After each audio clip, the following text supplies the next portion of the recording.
Hey guys, it's Mike. I want to talk to you about heating bills. Winter time, a lot of money can just get thrown away keeping your house warm.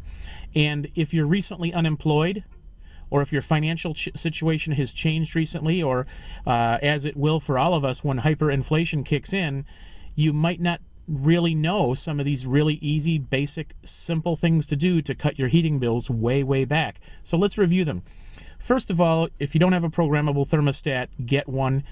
35, 40 bucks at Home Depot or Menards or whatever, and program it so that at night it goes back to 65 or 62 degrees.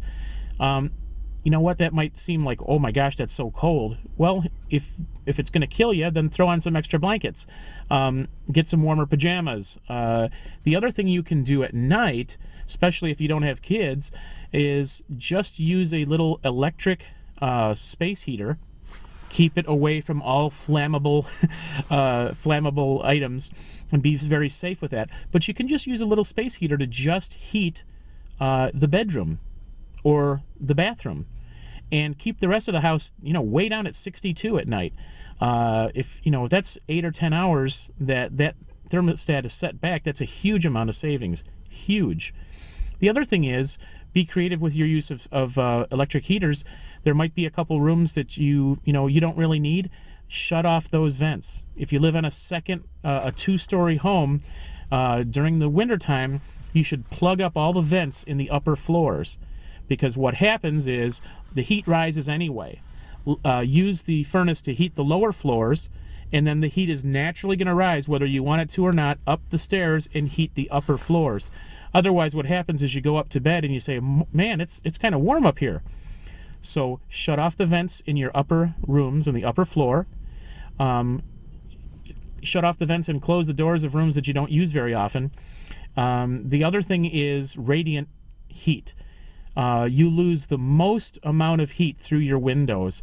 And even if they're nice, tightly sealed, brand new windows, low E glass and argon filled and all that, I don't know that I'd trust those. But it might not just be a draft coming through your window. Here's why.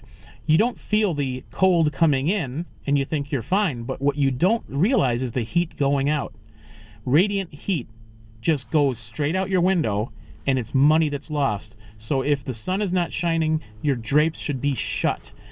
Here's a quick experiment to really make it hit home. If you got a fireplace, turn it on, or a stove, turn it on, and put your face kind of close to the flame so you can feel the heat. Then take a piece of paper from your printer and just put it in front of your face.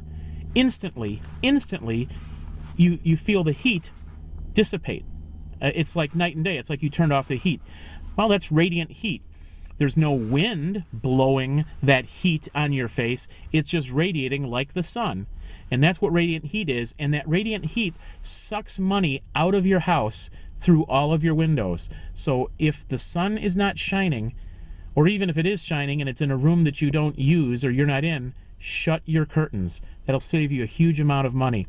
And the other thing is, we talked, turn down your thermostat at night, maybe use a space heater, shut your windows, and then finally, keep your thermostat back even during the daytime. 67, 65 degrees, do like 1 degree a week if it's killing you, and you'll get used to a colder temperature.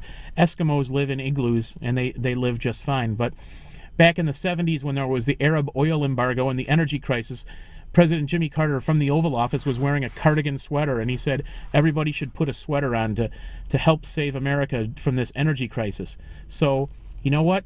Put on a heavy shirt, a sweater, get some slippers, go buy a Snuggie, and just do that to save yourself some money. Pretty obvious advice, yeah, but you know what? If you're recently unemployed, or if you're recently getting squeezed by the economy, you probably don't think about these things. I didn't think about this stuff, and all of a sudden I found myself in a position where I had to start thinking about economizing, and some of these basic things just weren't even on my radar screen. Maybe laziness or whatever, and low gas prices, but I just had my thermostat on at 70 24 hours a day. It's like no big deal, and didn't cost that much money, and I was making good money. Didn't matter anyway. So if you have any other suggestions about economizing with your heating bill, please post them, and appreciate it if you like this video. Take care.